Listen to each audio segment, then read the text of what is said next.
sila Jelly, Okay naman. sila lahat. Napakilala mo na sila. Ay, hindi ko pa siya napapakilala kasi si Candy, di ba? Her mom passed away lang lately. So, supposedly, I was gonna, have a lunch with him and my friends. Si Jelly naman just got back from Canada. Carmina's busy with her soap opera.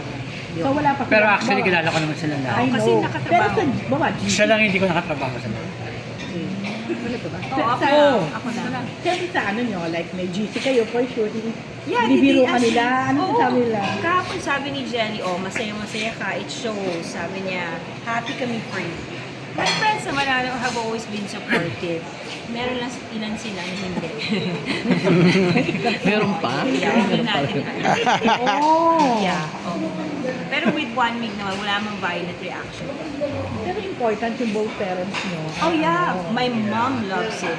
Kasi alam mo, nagtataka ako sa mommy ko kasi one time hinatid niya ako sa bahay. Pero amongst all my suitors, si Juan Mig yung natandaan niyang mukha, yung suot. Pati yung From kulay afar. na sombrero from the window. Hindi ko alam what's with him, bakit natandaan siya ng mommy ko.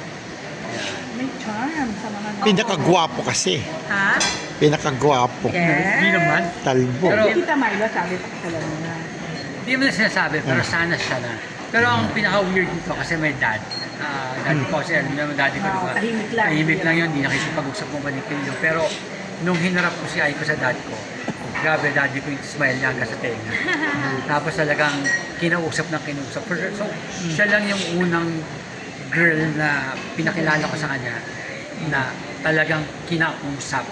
At kami pa yung nagpaalam na, Dad, kailangan na namin umalis. Sige. Pero kung hindi pa titigil yung daddy ko. Talagang kinausap. Ano sinabi sa'yo, Icon? Yung dad? Then we had a small talk and then he was inviting me dun sa sabi niya, let's travel. But he was discussing about yung mga properties nila na that we can go to and have a vacation with them. And what's sweet about Tita Milo, she gave me a dress. Hi. Just last night, she gave me a dress. Nagtaka nga ako kasi parang alam niya yung size ko. Then sobrang sukat na sukat sa katawan ko yung dress na binigay niya sa akin.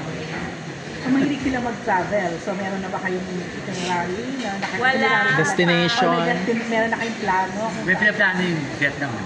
Yeah.